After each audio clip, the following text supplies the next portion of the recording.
Your Storm Tracker 13 forecast first, sponsored by George Sink Injury Lawyers. Thanks for staying with us here on this Sunday afternoon. I'm meteorologist Blake Matthews. Temperatures across the area holding in those low to mid 90s across the region. A little cooler here at the immediate coast, but pretty average here for this time of year when the feels like numbers up there in the lower 100s. Satellite and radar, not a whole lot going on. Partly cloudy skies across the region. We are fairly dry here for this evening, and we're going to stay mostly dry as we head into the overnight hours all the way through our 7 a.m. on our Monday morning, dropping down into the mid-70s inland, lower 80s at the coast. Coming up in our full forecast, we will be talking about more rain chances headed our way. Stay with us. Now, breaking news from WBTW News 13. Good evening and thanks for joining us for News 13 at 6:30. I'm Jordan Titus. We begin with breaking news out of Pawleys Island. The Georgetown County Sheriff's Office is serving search warrants at Pawleys Island Christian Academy and Pawleys Island Community Church. The Sheriff's Office confirmed the warrants are connected to the ongoing church investigation.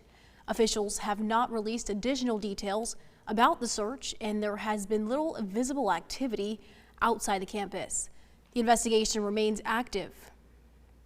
And earlier today, upset Pawleys Island residents and parents gathered in front of Pawleys Island Community Church to voice their concerns regarding recent incidents. Earlier this week, 70-year-old Warren Perry, a registered sex offender and church volunteer, was taken into custody after authorities found he had violated his probation. According to an incident report by the Georgetown County Sheriff's Office, Perry did not disclose that the church also operated as a school. On Friday, the church's pastor, Don Williams, announced he and his wife were stepping down from their roles after it had been discovered that they were aware of Perry's status. News 13's Maddie Cottaspati spoke with those protesting outside that church this morning and has more on their concerns. A group of concerned members of the Pawleys Island community gathered in front of Pawleys Island Community Church, calling for more action regarding this situation. People began showing up around 9 on Sunday morning with signs calling out the actions of the church's pastor and other staff for not disclosing Perry's status as a registered sex offender. Handwritten signs were held with calls for transparency, justice, and prayers for those impacted. Deanna Davis, who has friends and family who attend the church and school, says the resignation won't stop this from potentially happening again. I think that people need to be here, standing here, and bring light on the subject even more, just so that the powers that be make sure that they stay on top of this, that they make sure just stepping down from a role is not good enough, because they can go and do this to someone else's children. They can live their lives that these children may not be able to function fully. Tonight at 11, hear from a member of the church's congregation who says she has conflicting thoughts regarding this response. In Pawleys Island, Maddie Cottaspati, News 13. Maddie, thank you. The Georgetown County Sheriff's Office will hold a news conference tomorrow, providing an update on the investigation involving Pawleys Island Community Church. Sheriff Carter Weaver is scheduled to speak at 3 p.m. at the Sheriff's Office headquarters in Georgetown. Investigators and representatives from the 15th Judicial Circuit Solicitor's Office will also discuss the status of the investigation, outline the next steps, and you can count on us to be there. A heavy police presence at a Socastee apartment complex ended peacefully, according to officials. Horry County Police say officers responded to a disturbance at Palmetto Point Apartments, where several specialized units were called in because of the nature of the incident. Officials say nearby apartments were evacuated as a precaution. The situation was resolved shortly after 9 a.m., and police say no criminal charges are expected. And yesterday, advocacy groups in the Lowcountry came together for a community vigil honoring the 2 men killed during recent ICE enforcement actions, while calling for change, accountability, and protection for immigrants continues. Delilah James was there speaking with organizers about the message they hope to send. Stand up, fight back! Stand up, fight back!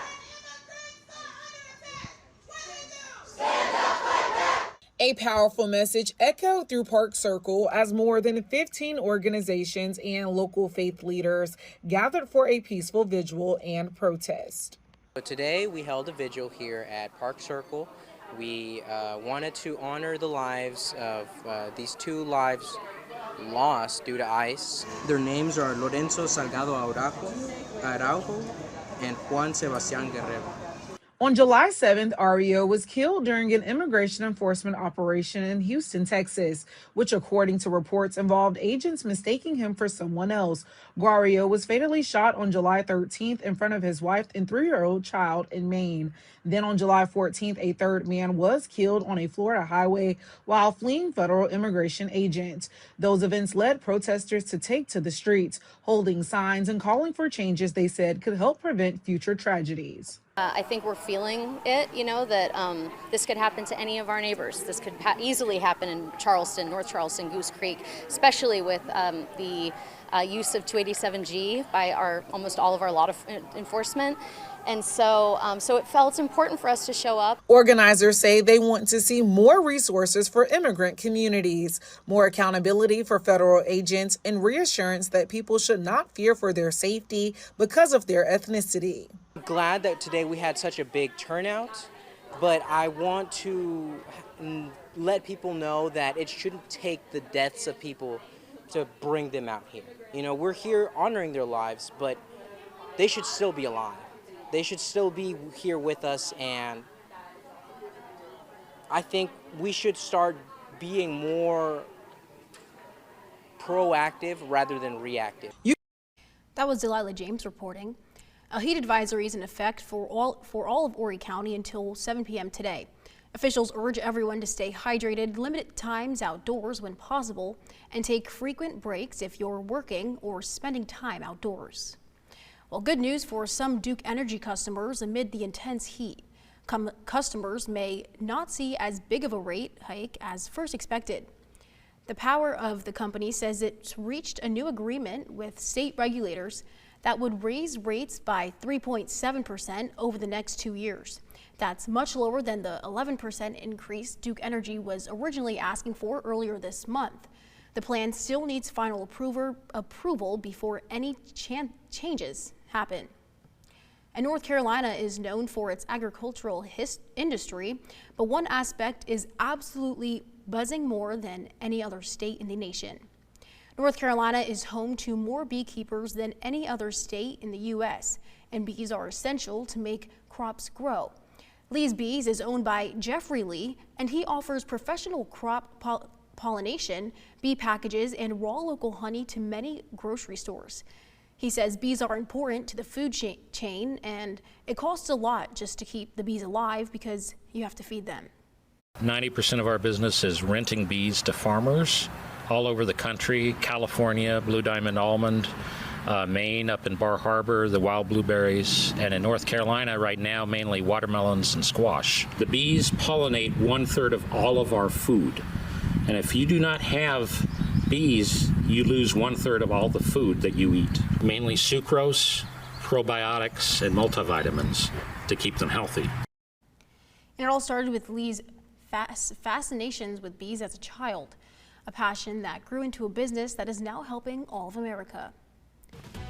Here's a live look over Myrtle Beach Boardwalk on this hot, sunny day as we start to wrap up the weekend. Stay with us. News 13 at 6:30 returns in 90 seconds.